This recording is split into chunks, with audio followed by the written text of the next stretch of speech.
François Hollande, invité témoin de 64 minutes sur TV5 Monde. Ousmane Diaye nous a rejoint. Bonsoir Ousmane. Bonsoir. Rédacteur en chef service Afrique TV5 Monde. La première question. Et pour vous, Ousmane, à François Hollande. François Hollande, aujourd'hui, la France réduit ses effectifs au Mali, alors que la situation s'est aggravée. L'armée malienne n'est pas opérationnelle. Le Premier ministre malien a dénoncé à l'ONU un abandon en plein vol. Je cite. N'a-t-il pas un peu raison ? On demande tout et son contraire à la France quand elle réduit sa présence en espérant que les Européens et les forces africaines viennent la suppléer. On dit elle lâche le Mali. Et quand elle confirme sa présence... Mais là, vous faites une promesse dans le document que vous voyez, qu'on a.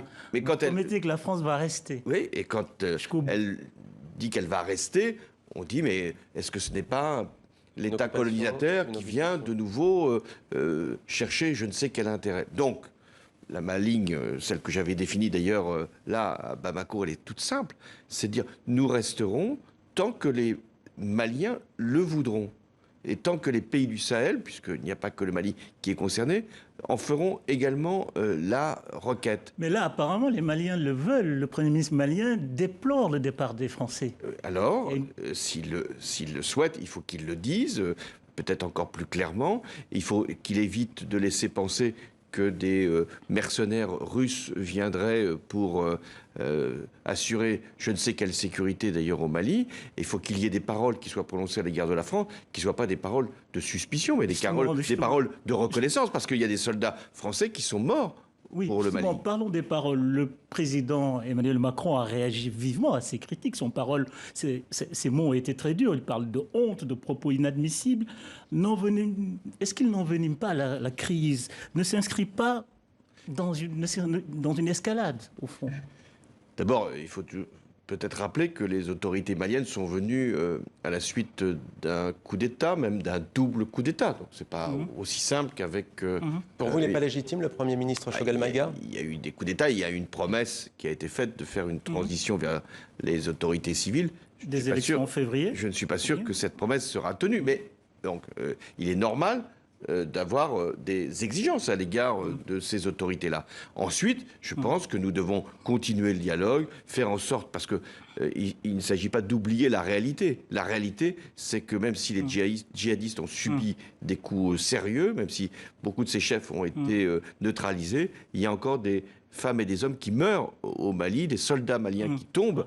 Donc il est très important de continuer à pourchasser ces djihadistes. Vous en parliez, au Mali, il y a la crainte de l'arrivée des Russes. En Centrafrique, ils y sont déjà, de plein pied, aux grandes dames de la France. N'est-ce pas une conséquence du retrait de la France que vous aviez décidé et ordonné en 2016? Non, parce que là aussi, comme il a été rappelé dans le reportage, nous devions rester un temps limité en Centrafrique. Et ensuite, c'était à la mission des Nations Unies. Mais c'était un retrait unilatéral contre l'avis des Centrafricains qui voulaient que la France reste. Oui, mais la France est restée avec quelques dizaines de personnes. Mais ensuite, c'était la MINUSCA qui devait prendre le relais. Et là aussi, des élections ont été organisées. La France a favorisé ce processus. Et c'est aux Nations Unies. Vous comprenez que les Russes arrivent. Non. La nature a horreur du vide. Non. Les Russes ne sont pas venus après le départ de la France. C'est les soldats de l'ONU qui sont venus après le départ de la France. Par ailleurs, il ne s'agit pas de l'État russe. On pourrait dire, finalement... c'est flou. Oui, mais on pourrait dire, c'est finalement le droit de la Centrafrique de faire appel à un allié, en l'occurrence la Russie. Mais là... Ce sont des mercenaires qui sont présents, qui cherchent d'ailleurs des avantages matériels, qui sont payés. Le retrait français n'était pas une erreur stratégique. Si c'était à refaire, vous referiez.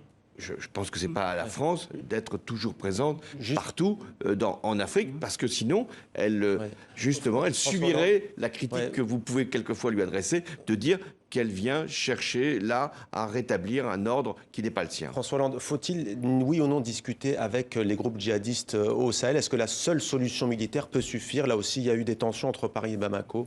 Je n'ai jamais préconisé la seule solution militaire. Il y a des solutions politiques. Il y a eu un accord. Non, mais est-ce qu'il faut discuter avec les djihadistes? D'abord, il y avait un accord, l'accord d'Alger, qui avait été passé pour discuter avec ceux qui étaient hier rebelles et qui voulaient s'intégrer. Il y a aussi des solutions pour le développement, de la lutte contre la corruption. Après, si les autorités maliennes veulent discuter avec certains groupes, ils peuvent le faire, mais ça suppose au préalable de renoncer au terrorisme. Sinon, c'est de les encourager et même les financer.